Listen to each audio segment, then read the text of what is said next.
Hi, everybody, and welcome to the Rise Innovation interview series. Today, I am joined by Dr. Yan Leyfman. He is a U.S. trained MD and clinical researcher with a background in immunology, ecology. How do you say that? Oncology. Oncology, immunotherapy, gene therapy, and COVID-19. Love it.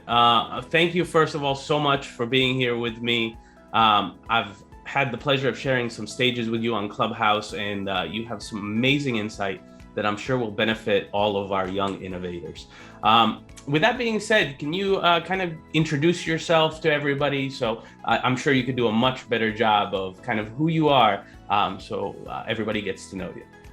Thank you. Thank you so much for this platform. Really appreciate the opportunity to be here and to speak to your audience.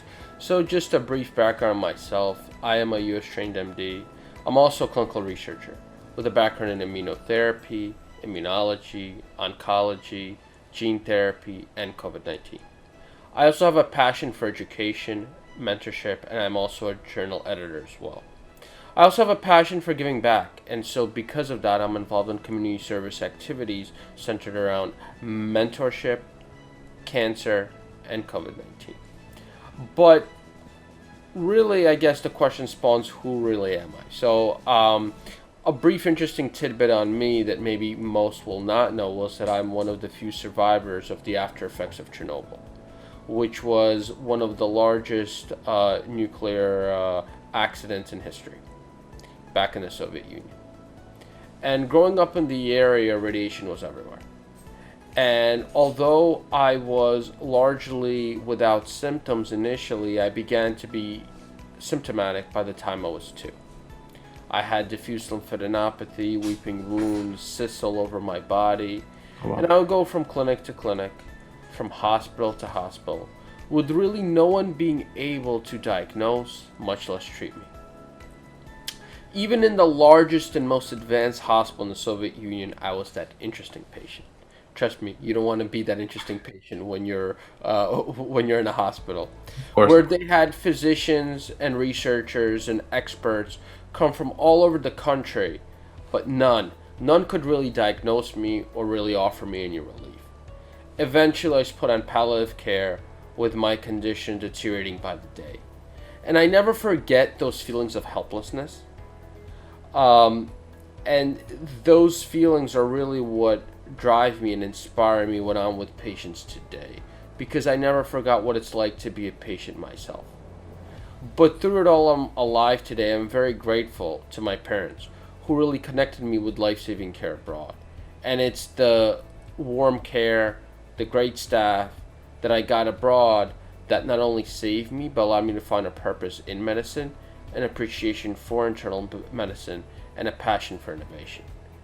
In essence, let's just say I was this child that was never supposed to make it, but did. And Well, I'm very glad that you're here and you've made it. That's amazing. That's a lot to go through, but I'm sure it empowers your passion, right, to kind of innovate so people won't have to suffer as much as you. 100%. Love it. So what sort of innovations have you been involved with? What has kind of been your focus throughout your career? Right. So, given my personal background, oncology was a field that really I was, let's say, exposed to from a very young age. Now, I'm very fortunate that I began my research journey at the age of 15 initially to give back, but it became a personal mission when my mom was diagnosed with cancer. So thus far, I've contributed to 2 anti-cancer therapies currently in clinical trials, with new treatment recommendations for care published earlier this year. I'm also in the arena of COVID-19. For most, this was their first pandemic. For me, this was my second. And I wanted to take the lessons from Chernobyl and apply them here. So I'm the director of the Immunology of the Global COVID Taskforce, and during the height of the pandemic, the task force and I contributed to one of the first mechanisms for SARS-CoV-2 that is still valid today. We were amongst the first in the world to also explain the efficacy of a novel cellular therapy that would go on to receive US FDA Fast Track designation on December 1st, 2020, a week before the vaccines, to treat severe COVID-19. And then most recently, in June of 2021, I was honored to have presented the next chapter of this at the 2021 American Society of Clinical Oncology meeting, the largest cancer meeting globally, where I presented one of the first mechanisms in the literature to showcase the connection between cancer and COVID with support from clinical data and a promising therapy that can potentially be used to help this vulnerable patient population. First of all, I want to thank you for all the research that you've been doing, because I'm sure that it's helped save thousands, if not even more, lives. And these kind of innovations, how do you get to them? How does it kind of start process? Obviously, you have a background, so you have a deep passion of solving these type of problems. How did you kind of approach it when COVID-19 hit and you were like, okay, well, this kind of seems familiar, right? How did that process happen for you? So for me, it was interesting. So it became personal when a lot of my family, friends, and colleagues, a lot of them were really on the front lines. And they were putting their lives on the line, but some of them getting COVID as well. And so seeing what was happening to me was like a deja vu moment from what was happening during Chernobyl. And I wanted to be a vehicle of change. At that time, I was really my last year of med school, and we were taken off of clinical rotations, and I really felt like I could help, but I just didn't know how. I didn't know what, and then I was fortunate that the Global COVID Taskforce, they saw my publications in the arena of immunotherapy, specifically in CAR T-cell therapy, and they reached out to me to join them. Eventually, I demonstrated my passion, my knowledge, and they gave me an opportunity to lead their Immunology Division, and it kind of became history from there. In essence, it was the stars aligning, so to speak. And I'm just grateful that I was able to use the knowledge and background that I've had to contribute to the innovations that I have. Yeah, I love kind of this process. I feel like a lot of the best innovations that come out from personal experience, that problems that you've experienced, that you know kind of the process and you're trying to solve for others so they don't have to go through it. So I love kind of that approach where you decided to do this, you did your research papers, and then somehow the stars align. But a lot of times when you're focused and you're on a path, a very specific path, a lot of times the stars do align because the focus is there, the passion is there, and the integrity is there behind the effort. So I love that. What does the innovation mean to you? So innovation, as we know, is a very broad context, but to me, it's defined at least the development of something new to improve efficiency, improve effectiveness. But as we all know, innovation can really take up 4 different forms. It can be incremental, where you're just modifying an existing technology, like an update to an existing product. Let's say the new version of a computer, an iPhone or something to that effect. It can be disruptive technology, where you're really applying new technology or process to develop a brand new product, let's say when the iPhone first came out. It can be architectural, where you're taking the lessons, the skills, applications of one technology and applying them to a totally new field.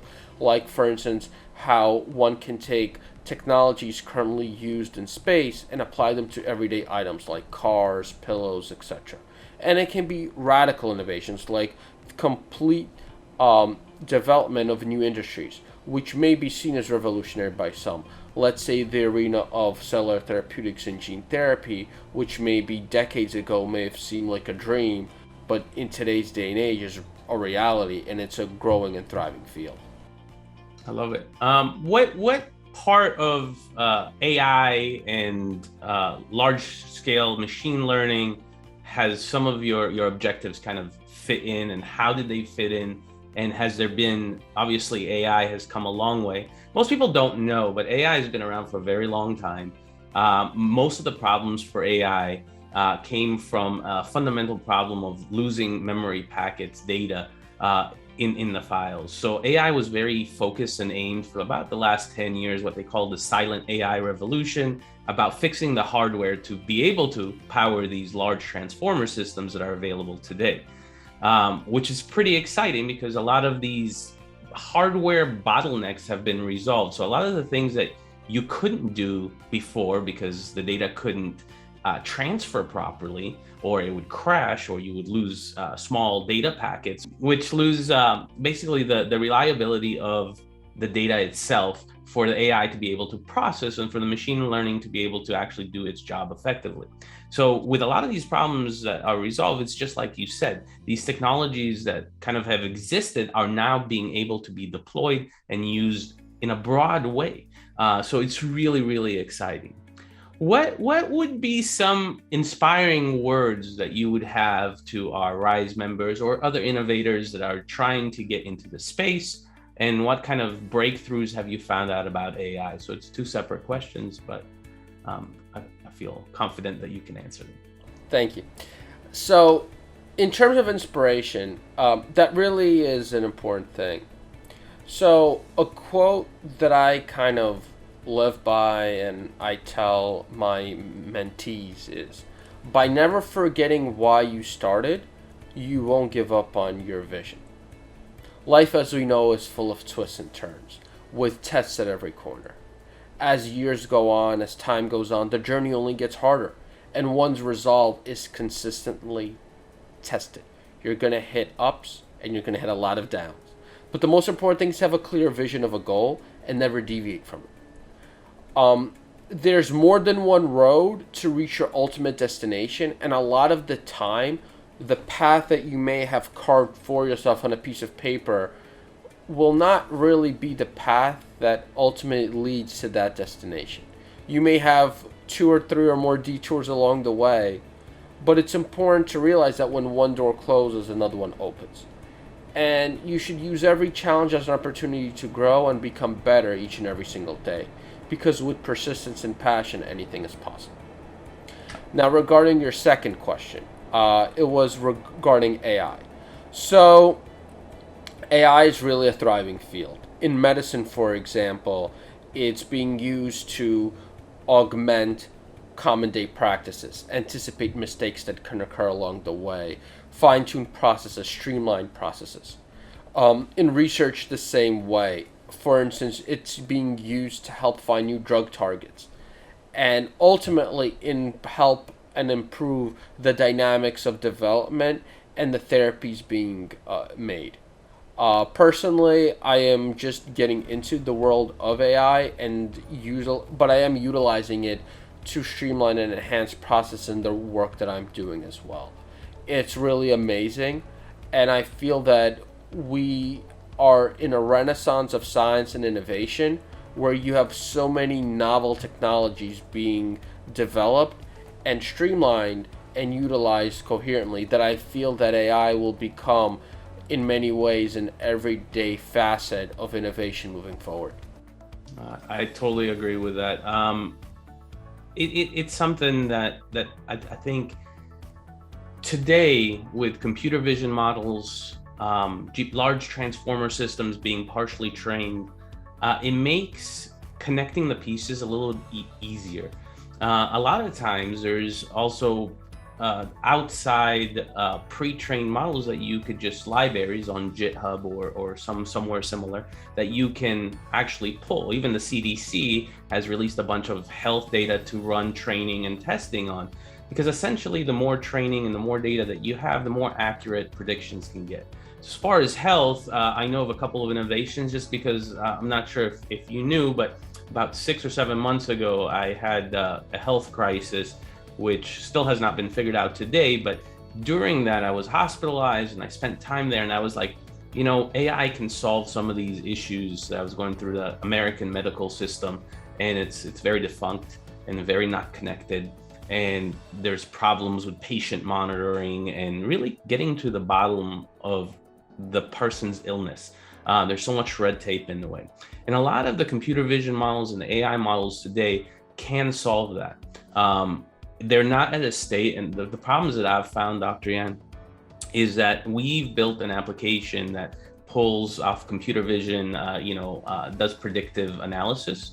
And a lot of times it's misinformed because maybe the libraries are not complete, or maybe because of the computer vision model picking up wrong information, or even the Bluetooth wearables not tracking accurately. So this kind of brings me into my next question of ethical obligation when you're creating a software that's both disruptive and can have a fundamental impact on someone's life. You know, we always say with Briut, you said we're trying to just increase the world's lifespan by 1 day. That's all we're trying to do with that. Because if we could do that and even 10% of the population uses it, we've given back about 700 million days back to society.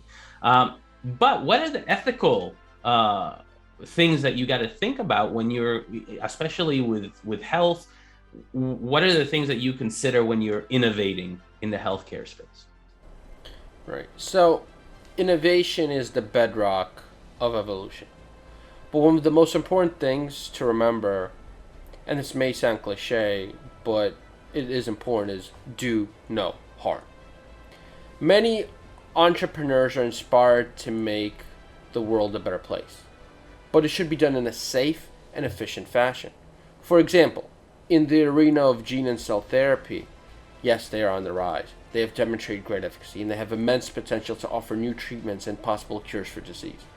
But it's important to do thorough safety checks, anticipate potential side effects, and devise ways to prevent them. For example, recent innovations in the arena of cell therapy now have suicide genes within them, which is basically a process that can be turned on to turn off the cell therapy if something were to go awry. The last thing that we want is to cause a patient complications, and so we must invest in safety so we can mitigate this. My approach to innovation has always been to seek advice from others before implementing novel ideas. There are always individuals with more experience than you in the arena that you're hoping to innovate. And so it's important to get their feedback, anticipate challenges, and possibly even strategic insight. This feedback will make the innovation journey smoother and hopefully increase the chances of success. Well said. Well said. I had a follow-up question for that, but that just blew my mind. I was like, that's 100%. When you've kind of done some research on how to prevent ethical issues from arising, what are some unintended ethical issues that maybe are not noticed? What is maybe some steps that you could take to both mitigate and avoid unforeseen ethical issues? The most important thing that I feel is to set realistic expectations. And that's to, if you are running a clinical trial, tell patients this is what we've seen. These are potential side effects, but there could be other side effects as well. You want transparency. You also need a good and strong team where it's one for all and all for one. Where if something goes haywire, everyone is in it to solve it, and everyone is invested and devoted to the mission, the goal of the company, of the product, etc. And ultimately, it's important to have good mentors as well. When things go awry, you need to turn to someone who is more experienced than you in solving it and mitigating the potential political landscape that may result from it. And so it's important to have people who one trusts nearby and not be scared to reach out to them. It's okay not to know. It's okay to admit weakness to some extent, but it's not okay, to just continue on without solving unanticipated issues. And that's why it's important to have a good team by your side and a strong support system to minimize that. And ultimately, if one is able to do that successfully, then it's a win-win for everyone. Got it. So you would say for the unforeseen circumstances that might arise, like, like when Facebook was originally created, it wasn't to make people depressed, although it has some of those side effects, right? When certain disruptive technologies are released, sometimes you don't see the potential effects of it. So I love the mentorship part even ahead of launching anything. So for everybody here that is working on innovation, the first thing that when you feel like you have something is seek some sort of counsel. And today there's a lot of public platforms that you could do that, from Clubhouse to Instagram to Facebook groups to LinkedIn. I mean, there's enough resources, enough people that are interested to talk about it, that are interested to give their feedback about it, and want to help innovate the future. So it's important that you don't feel alone. There's definitely a crowd out there that is there to help and guide and hopefully innovate alongside of you. I love that. What are some final words that you would say to inspire everybody, and then where can people find you? Okay, inspirational words: follow your passion. Simply because you're going to have good days and bad days, more bad days than good days. But you need for that inner fire to be lit consistently, because that is what will take you further through the bad days so that you can have those good days. In research, we like to say, when you're doing experiments, 95% of your experiments will likely fail. But it's the 5% that really make it all worthwhile. And the question ultimately arises, can you deal with the 95% failure and be happy with the 5% of success? And I feel that in other industries, similar things are going to happen. So really, as long as you have that fire within, you have a strong team, good mentorship, and a good support network to keep you grounded, all will be fine along the way.